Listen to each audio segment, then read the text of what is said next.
एक डिनर के वक्त एक एम्प्लॉय ने देखा कि एक आदमी अपने ब्रेड पर सिर्फ पतला सा बटर का लेयर लगा रहा था। जब एम्प्लॉय ने रीजन पूछा तो उन्होंने कहा कि small saving are the foundation of big fortune. अगर हम छोटी छोटी चीजों में केयरफुल नहीं होंगे तो बड़े एक्सपेंसेस को कभी कंट्रोल ही नहीं कर पाएंगे। ये सोच थी एक ऐसे इंसान की जो सिर्फ 19 साल की उम्र में अपना बिजनेस शुरू करता है और कुछ ही सालों में दुनिया की ऑयल इंडस्ट्री का राजा बन जाता है। उनकी मोनोपोली इतनी बड़ी थी कि यूएस गवर्नमेंट को उनके अगेंस्ट नए लॉज बनाने पड़े।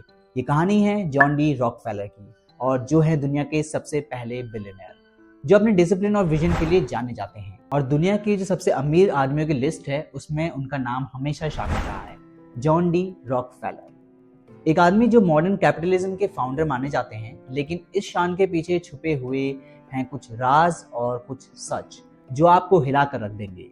रॉकफेलर की सक्सेस स्टोरी के पीछे एक ऐसी दास्तां है जो न सिर्फ चाल, चतुराई और लालच की भरी है, बल्कि एक्सप्लोटेशन और कंट्रोवर्सी से भी भरी हुई है। चलिए शुरू करते हैं, बात करते हैं उनके अर्ली लाइफ की। जॉन डी रॉकफेलर का जन्म 8 जुलाई 1839 को रिचफोर्ड, न्यूयॉर्क के छोटे से गांव में हुआ।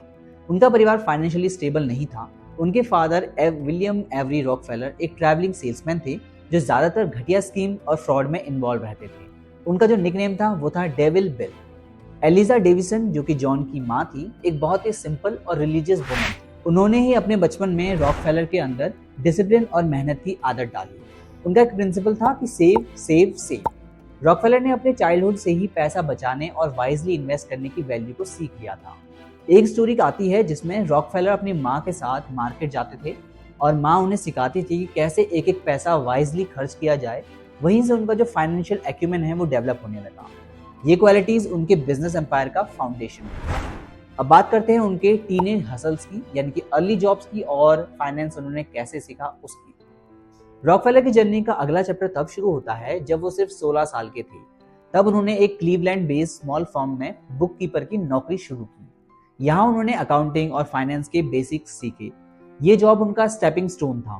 एक वक्त था जब उनकी सैलरी सिर्फ $50 पर ईयर थी, लेकिन वही उस जॉब में उन्होंने एक बहुत ही इंपॉर्टेंट चीज सीखी। वो उनका गोल्डन रूल बन गया। वो सीखा उन्होंने कि अगर पैसा कमाना है तो एक एक पैसा बचाना सीखो। एक और इंसिडेंट उनके अर्ली डेज का मशहूर है कि रॉकफेलर अपनी सैलरी का एक पार्ट रेगुलरली डोनेट करते थे। चाहे वो कितनी भी कम क्यों ना हो, वो हमेशा एक हिस्सा जरूर डोनेट करते थे। और ये क्वालिटी उनके फिलैंथ्रोपिक नेचर की शुरुआत थी जो उनके करियर के एंड तक भी दिखा हो। तो रॉकफेलर का नाम स्टैंडर्ड ऑयल के बिना अधूरा है।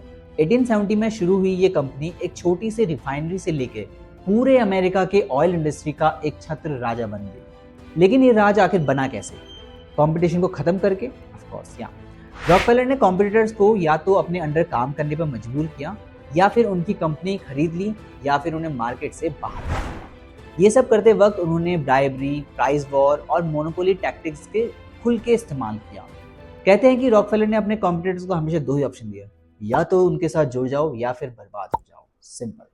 ये टैक्टिक्स इतनी एग्रेसिव थी कि 1911 में यूएस सुप्रीम कोर्ट ने उनकी कंपनी को तोड़कर छोटी छोटी कंपनीज में बांट दिया। ये एक हिस्टोरिकल एंटी ट्रस्ट केस था, पर तब तक रॉकफेलर इतना पैसा कमा चुके थे कि ये वर्डिक्ट उनके लिए एक छोटी सी रुकावट से ज्यादा कुछ नहीं था। उनकी वेल्थ का एक डार्क ट्रूथ ये था कि उन्होंने हमेशा अपने एम्प्लॉयज को काफी शोषण किया, यानी कि वो उनसे दबा के काम लेते थे। रॉकफेलर अपने वर्कर्स को मिनिमम वेजेस देते थे और उनका काम करने का जो समय था वो इतना ज्यादा था कि जो वर्कर की आधी से ज्यादा जिंदगी ऑयल फील्ड में घिसते घिसते गुजर जाती थी। उनका केवल एक ही मकसद था कि अपने प्रॉफिट्स को हर हाल में बढ़ाना, चाहे उसके लिए कॉस्ट कटिंग कैसे भी करो, चाहे एम्प्लॉयज हटा दो, चाहे उनसे ज्यादा काम लो, कुछ भी। कहते कि 1914 में लडलो मैस्कारे के पीछे भी उनका ही हाथ था। बात ऐसी थी कि कोलोराडो फ्यूल और आयरन कंपनी जो उनकी सब्सिडरी थी, उनके वर्कर्स ने बेटर कंडीशन और वेजेस के लिए स्ट्राइक करना शुरू किया, और इस स्ट्राइक को दबाने के लिए सिक्योरिटी फोर्सेस और नेशनल गार्ड को भेजा गया और उन्होंने कैंप में जाके अटैक कर दिया। उसका रिजल्ट ये हुआ कि 25 लोगों की मौत हुई, जिसमें महिलाएं और बच्चे भी शामिल थे। तो इतने रूथलेस थे जॉन डी रॉकफेलर। एक और सीक्रेट है जो उनकी पर्सनैलिटी को और कॉम्प्लेक्स बनाता है, वो है उनका ऑब्सेशन विद कंट्रोल, यानी कि वो चाहते थे कि हर चीज मेरे कंट्रोल में हो। रॉकफेलर अपने घर की हर छोटी से छोटी बात को खुद ही कंट्रोल करने की कोशिश करते थे। कहते हैं कि जो उनकी फैमिली थी और जो उनकी फैमिली की लाइफ, चाहे बीवी हो, बच्चे हो, वो हमेशा डिसिप्लिन में रहते थे। हमेशा वो जॉन डी रॉकफेलर के स्ट्रिक्ट रूल्स को फॉलो करते थे। एक बार उन्होंने कहा था कि I always try to turn every disaster into opportunity. ये उनकी सोच का एक ग्लिम्स देता है जो कि है अपॉर्चुनिस्टिक, कनिंग और कोल्ड ब्लडेड। वो कहते थे कि competition is wasteful, consolidation is the future.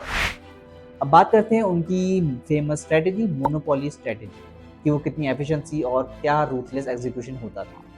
तो रॉकफेलर की स्ट्रेटेजी सिंपल थी। सबसे पहला, कॉस्ट कम करो। दूसरा, एफिशिएंसी बढ़ाओ। तीसरा, कॉम्पिटिटर्स को या तो खरीद लो या उन्हें डिस्ट्रॉय करो। उन्होंने ऑयल रिफाइनिंग कंपनी के हर प्रोसेस को स्ट्रीमलाइन किया। ट्रांसपोर्टेशन कॉस्ट को कम करने के लिए उन्होंने रेलवे कंपनीज के साथ स्पेशल डील को नेगोशिएट किया, और ये डील इतनी इन्फ्लुएंशियल थी कि एक वक्त पर पूरी जो रेल रोड थी वो रॉकफेलर के टर्म्स पे चल रही थी। और जो उनकी एक अजीब सी आदत थी वो ये थी कि रॉकफेलर हमेशा अपने कॉम्पिटिटर के वीकनेस को एनालाइज करते थे, और उनके पास एक नोटबुक हुआ करती थी जिसमें वो सारे कॉम्पिटिटर के नाम लिखते थे और उनके आगे उनकी वीकनेस लिखा करते थे और ऐसे पॉइंट्स लिख देते थे। ये नोटबुक जो है उनका सीक्रेट वेपन था, और इस नोटबुक का यूज करके ही वो अपने बिगेस्ट कॉम्पिटिटर जो कि है साउथ इंप्रूवमेंट कंपनी को उन्होंने बैंकरप्ट कर दिया। ये थी उनकी रूथलेस एफिशिएंसी का एक क्लासिक एग्जाम्पल। अब बात करते हैं उनके फिलॉसफी की और माइंडसेट की। रॉकफेलर की सक्सेस सिर्फ उनकी वेल्थ की वजह से नहीं बल्कि उनकी थॉट प्रोसेस और डिसिप्लिन की वजह से है। उनका मानना था कि लॉन्ग टर्म विजन, सबसे पहला वो मानते थे कि हमेशा लॉन्ग टर्म विजन रहना चाहिए। वो शॉर्ट टर्म प्रॉफिट्स के लिए कभी भी कॉम्प्रोमाइज नहीं करते थे। दूसरा था उनका डिसिप्लिन, कि एक टाइम पर उन्होंने ये कहा था कि I have never wasted a single hour in my life, यानी कि एक भी घंटा मैंने कभी वेस्ट नहीं किया, हमेशा काम किया। एक और इंसिडेंट जो रॉकफेलर के डिसिप्लिन को डिफाइन करता है कि जब वो अपने रिफाइनरी वर्कर को इंस्पेक्ट करते थे तो एक बार उन्होंने देखा कि जो बैरल्स होते हैं उनको जो ढक्कन लगाते हुए जो शोल्डर यूज होता है, यानी कि वेल्डिंग के जैसा होता है वो यूज होते हुए उन्होंने देखा कि ज्यादा यूज हो रहा है। तो उन्होंने वर्कर को वहीं पे टोका और बोला कि इसे थोड़ा कम करो। भले ये छोटी सी बात थी, लेकिन इस छोटे से चेंज के कारण उन्होंने साल का हजारों डॉलर वो सेव कर लेते थे। रॉकफेलर का जो फिलैंथ्रोपी का एक साइड जो है वो भी इक्वली इंस्पायरिंग है। जब वो बिलियनर बन गए तब उन्होंने अपनी वेल्थ का एक मेजर पोर्शन डोनेट कर दिया। उन्होंने यूनिवर्सिटी ऑफ शिकागो को एस्टैब्लिश करने में हेल्प किया और रॉकफेलर फाउंडेशन की शुरुआत की, जो अब तक दुनिया में भर में एजुकेशन और हेल्थ केयर के लिए काम कर रही है। एक टाइम पर उन्होंने कहा था कि it is not how much money we make but how we use it determines the value of our life. तो उनका जो टोटल डोनेशन था वो लगभग 500 मिलियन से ज्यादा था उस टाइम पे, जो आज होता है लगभग $10 बिलियन के बराबर। 1911 में यूएस गवर्नमेंट ने रॉकफेलर के अगेंस्ट एंटी ट्रस्ट लॉज के अंडर केस किया, जिसमें उन्होंने अपनी जो उनकी कंपनी स्टैंडर्ड ऑयल थी उसको मल्टीपल कंपनीज में ब्रेक कर दिया। लेकिन ये कंपनीज का ब्रेकअप के बाद भी रॉकफेलर के लिए जो ये है फायदेमंद ही हुआ।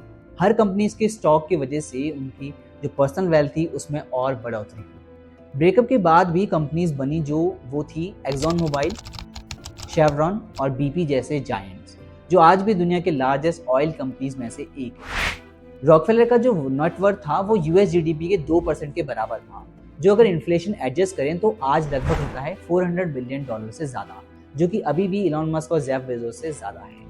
तो दोस्तों, अगर हम कंक्लूजन की बात करें तो जॉन डी रॉकफेलर सिर्फ एक बिजनेसमैन नहीं बल्कि एक विजनरी और फिलैंथ्रोपिस्ट थे। उन्होंने सिर्फ पैसा नहीं बनाया बल्कि दुनिया के जो बिजनेस लैंडस्केप को रीडिफाइन भी किया। इनकी कहानी हमें सिखाती है कि सक्सेस डिसिप्लिन, विजन और लॉन्ग टर्म प्लानिंग का रिजल्ट होता है। आज रॉकफेलर फाउंडेशन के थ्रू उनकी लेगेसी अभी तक जिंदा है। अगर आपको ये कहानी इंस्पायरिंग लगी है तो इसे जरूर शेयर कीजिएगा और चैनल को सब्सक्राइब कीजिएगा।